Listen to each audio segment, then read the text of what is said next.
pandemic, you got to have two things. You've got to be caring and demanding. You've got to be caring about your people because we're all beat up, right? We've had enough disruption to last us for the next 5 years. Okay, we're sick of it all, man.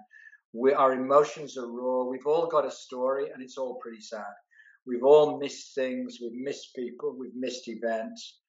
I mean, imagine if you're living in India today or wherever. So we've got to be caring. Yeah, okay, but that's not good enough. We got to be demanding of ourselves, demanding of our people. We've all got to do more with less. And to be demanding, right, you can't just be brutal because people are hurting. So yes, be demanding in our standards, but be caring in our delivery. The means, the ends, and the ways that we employ to get there all come down to that central point, which is people. I think a key aspect of that is communication. If everyone understands the big picture and our little part in it, then everyone's aligned. Reiterating that purpose to people through that communication is absolutely vital. I've got a little thing I go through on a Monday and Tuesday whereby I'll pass a message once. I'll then through the chain of command, I'll then pass it again to them personally, and I'll then reiterate it all on a Tuesday morning, and that enables me to get that sort of sense of purpose out to the squadron on a daily basis. And sometimes for me, the leadership piece, like leadership is very important for me because I've done a hell of a lot of work just on my own self and my own mindset to try to make sure I'm optimizing myself. And I just see that the biggest thing I can do is help people get out of their own way. Most people have the answers. They just need the right questions to get themselves there. So for me, I just want to be that person asking those questions to have people kind of get to where they need to get to or where they want to get to themselves.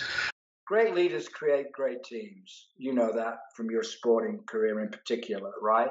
And great leaders and great teams deserve and make each other, right? And one of the key things about great leadership is great leaders know how to attract top talent. They know where to find it, steal it. They know how to coach it, and they know how to make that top talent feel like a family and play like a team. And all that starts with shared purpose. And then what you do is play people in position. But strength of character is a really interesting one because it's not all about how big your character is or how much you can impose it. It's actually having that emotional intelligence to sometimes say to people that you've got it wrong, that you've learned from what you've got wrong, and that you're sorry to them for not getting it 100% right, but actually you'll go forward a better, more rounded individual because of it.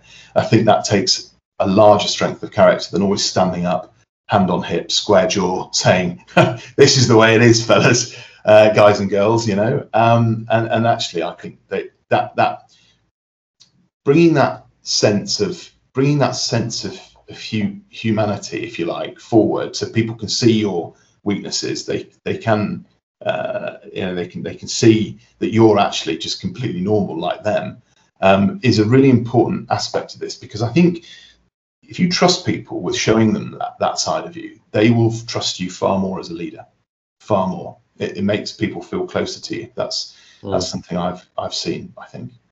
Carlette runs a brilliant sports life coaching certification under her company Patterson Sports Ventures, and one of the first things, there's two things she teaches you right at the beginning. One is you don't know their story, so you don't know the other person, so your whole obligation here is to ask the questions and to listen at the absolute ultimate level to truly understand. And the second thing is you've got to live it to give it. As a coach, you can't just talk a great game and then go off and do something completely different.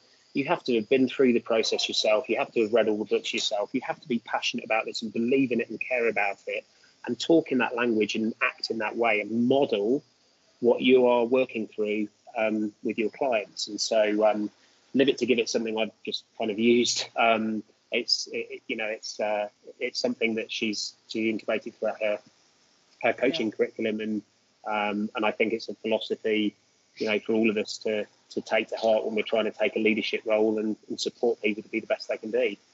The most important thing is that you walk the talk yourself. So if you create a good example. And if you've got an environment where that is what you do genuinely day in, day out, and there are always going to be blips, right? There will always be mistakes made. There will always be people who do something that they will regret, and you've got to deal with that, and hopefully you can put them on the right path and forgive them and keep them going. If you do all of that, then leading by example is a really good way of getting some influence.